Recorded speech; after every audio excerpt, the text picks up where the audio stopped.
What's good, y'all? So it needs to be understood that we are moving back into what is called unity consciousness, okay? Unity consciousness, for those of you that haven't heard of the term, unity consciousness is exactly what it sounds like.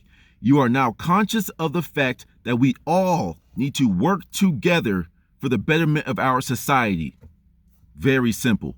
We need to get away from this individualistic mindset. We need to get away from this me. What can you do for me mindset instead of what can I do for you?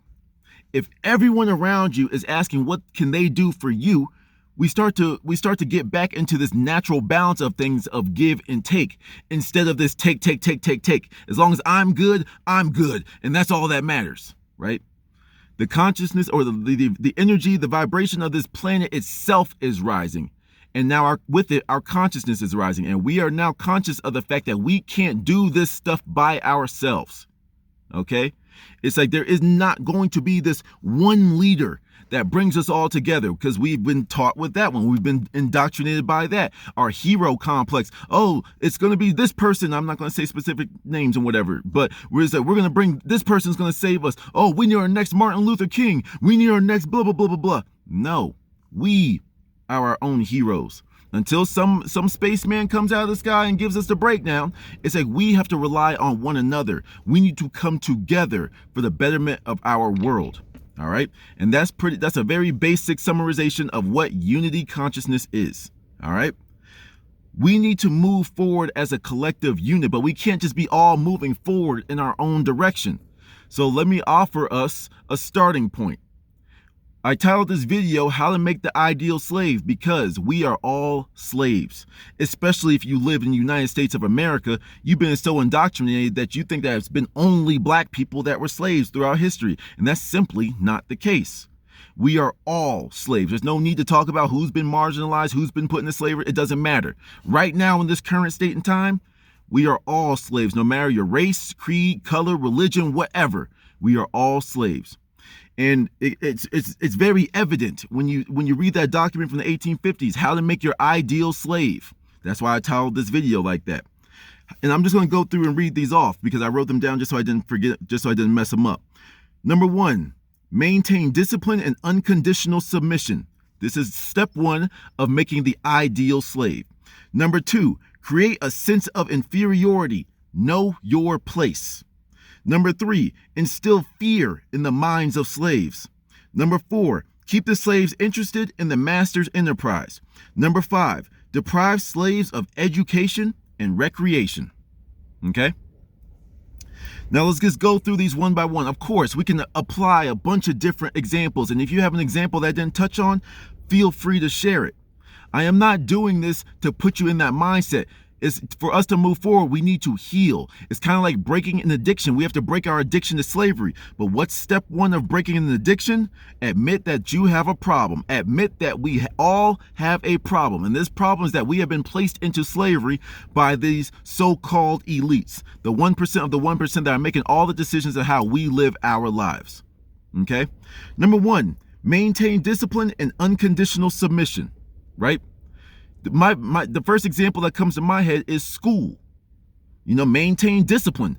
Well, I mean, you're waking up every single day as a kid, as like, a 6-year-old to go to your first grade class. That's discipline right there. And then when you're in said classroom, you get your assigned seat. You have to raise your hand to speak. You need permission to speak every single time. That's instilling that discipline in you at a young age from an authority figure called your teacher. Now, don't get me wrong. Yes, discipline is necessary. But when you go to these concentration camps called schools, then it's a little bit different. It's all about the intent. Yes, when you instill discipline in your children to respect their elders, treat people right around them. Cool. But in school, they're just doing that to get you ready to be a cog in the wheel in so-called corporate America. All right. Unconditional submission. While you're in school, what's the first thing that you say every single morning? I pledge allegiance to the flag of the United States of America and to the republic for which it stands. The whole United States of America stands on the back of slavery. Yes, the black people's slavery. You know what I'm saying? It's like it stands on the back of slavery and you are pledging your allegiance to that. You as a young child, do you even know what you're saying? You're just saying the words that your teacher told you to. And I remember, especially in high school, I stopped saying it just because, not even to feel cool, I just didn't feel the need to. And now I'm starting to understand why. And then if you weren't saying the Pledge of Allegiance, you get in trouble, you know? And I noticed that if you didn't say it, you literally would get in trouble at school if you didn't say those words every single morning. That's maintaining the discipline that you've been taught since first grade. And then when you get in high school, when you start to think for yourself just a little bit, they have to whip you back into shape mentally. The whip is no longer on our backs. The shackles are no longer on our wrists. It's all in our mind. Number 2, create a sense of inferiority. Know your place, right? And this is one that is very much specific to black people, so-called black people, with police, right? You know your place.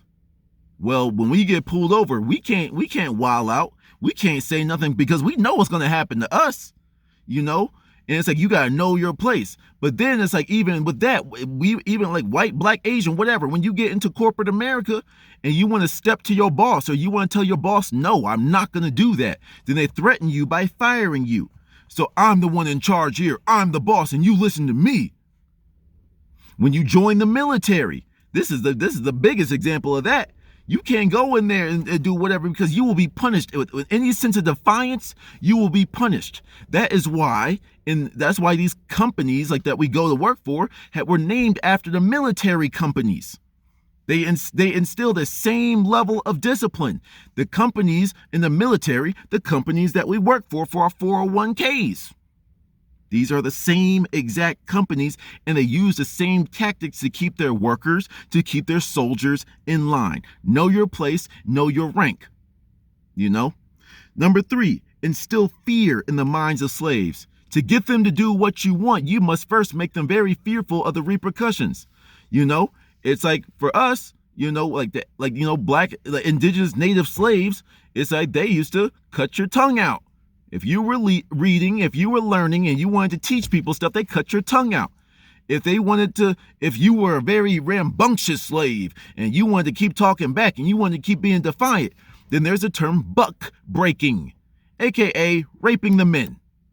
You know? And so, you want this to happen to you? Ha ha. They destroy your families. They separate you. You don't act right. This is going to be you next. You know, with the whole scamdemic that happened. You know what I'm saying? It's like, what happened with that one? Oh, you must do this thingy thing, if you catch my drift. You must do this or you will be endangering other people. You will be at a severe health disadvantage. You will be jeopardizing your health if you don't do this. That sounds like fear. It sounds like they wanted their livestock to get the same antibiotics, the same livestock that the cows get, or the same antibiotics and injections that these cows and chickens and pigs get.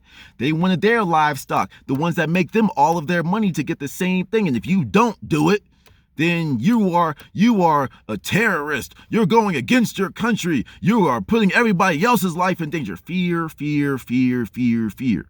It's always funny when there's gun legislation in the House, in the office, whatever, wherever it is in this fake political scheme that we got. It's like, it's always crazy that some type of gun violence always pops up out of nowhere. Keep people fearful. Keep people's vibrations low. Low-brations. That's trying to come out at the same time. Keep everybody's vibrations and energy low to keep them susceptible to input.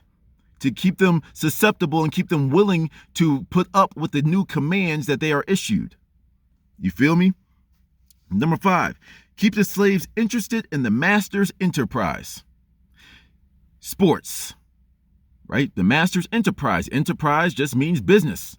You know, their fleet of businesses, their flows of income. Well, we are all interested in sports. We want to see LeBron and Steph Curry. Who's going to win the game? Yeah, keep them distracted over there while the master's doing his thing over here. You know, keep them distracted. But then let's just say, oh, well, it's a good thing I'm not into sports. Oh, I'm not worried about that. Okay. If you are simply interested in money, if you want fiat currency, if you want a piece of paper with a dead president's slave master's name on, or picture on it, then you are still interested in the master's enterprise. Because the United States of America, by definition, you can look this up yourself, the United States of America is not a country. By definition, it is a corporation. It is literally a business. So your patriotism is literally being interested in the master's enterprise, the master's business. I'm a proud American. I'll do whatever I can. I'll die for this country.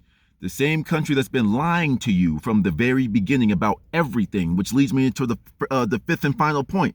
Deprive the slaves of education and recreation.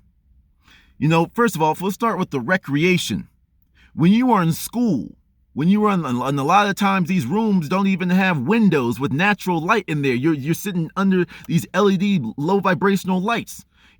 Sometimes even these buzzing lights, you're getting no natural sunlight and you're just sitting here in a freaking box.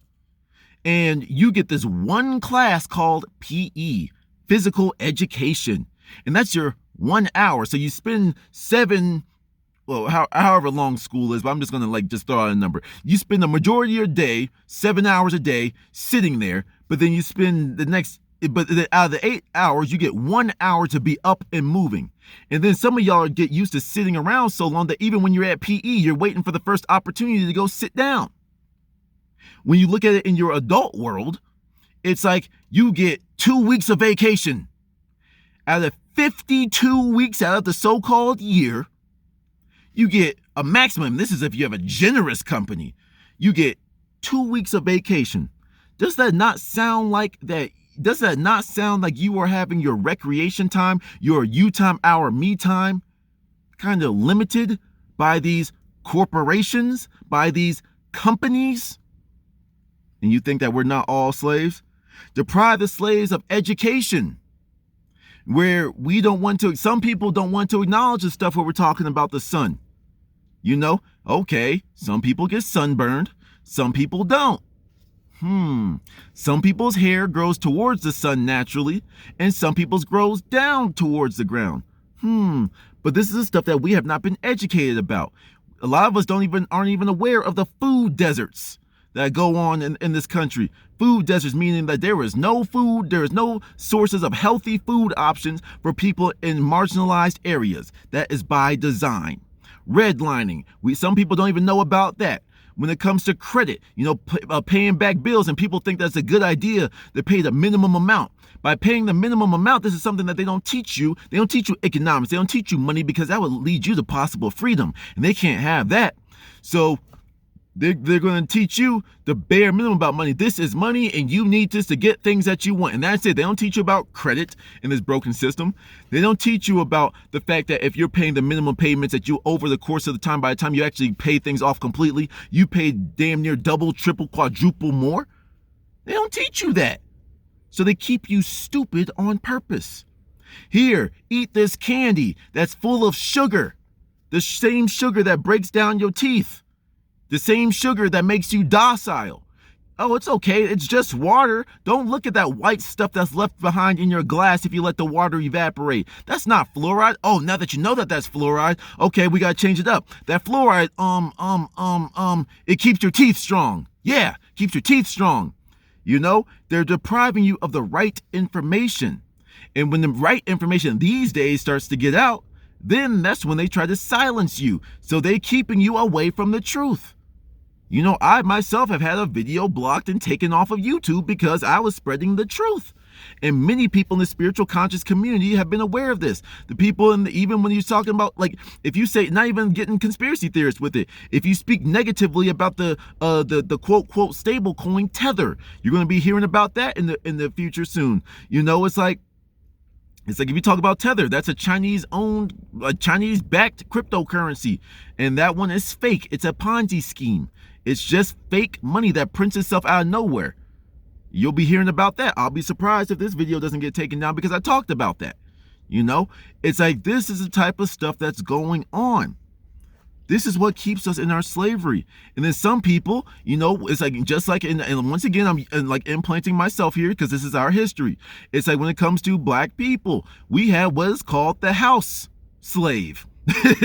Okay, where there's some people that love being a slave because they're benefiting just a little bit more than everybody else. Oh, I love it, sir. Oh, he was talking bad about you, sir. So I'm gonna keep telling you. Oh, good job, Bitterman. Good job, Bitterman. Make sure you keep those other slaves in check. You a good one. You gonna get a few more benefits, and you think that you're free.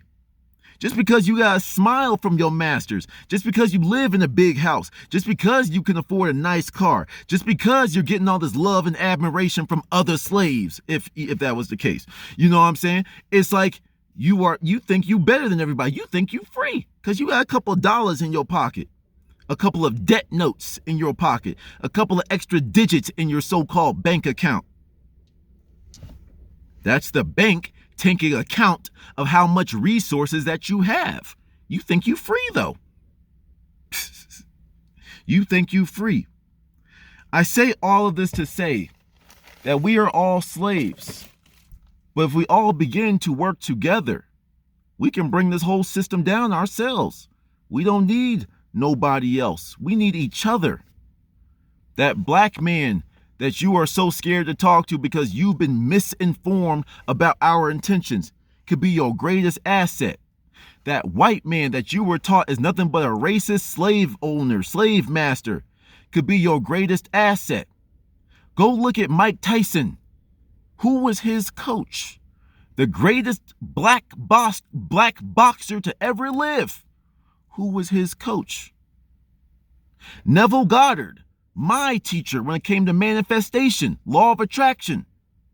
Who was his teacher? Abdullah, an Ethiopian Jew, a black man taught him. You see what happens when we work together? Black people and white people. You see what happens when we get rid of this indoctrination that we have been put into, this ring of us just sitting here fighting amongst one another. Meanwhile, they're just sitting up there like, look at them. They believe in that little lie. Pretty much like the girl in high school that spreads some gossip. Oh my God, I heard that she kissed so-and-so. And then that spreads through it. And now that's true, even though that girl was sitting at home, minding her own business, reading a book. But now that little seed grew into a whole truth that everyone in the school now believes. Listen, there are differences in between us. Yes, we do have a tragic past. Yes, there were some bad and heinous things that happened. But we cannot keep on reliving the mistakes of the past. Everyone. Black people, white people, Asian people, Mexican people, Middle Eastern people, whatever.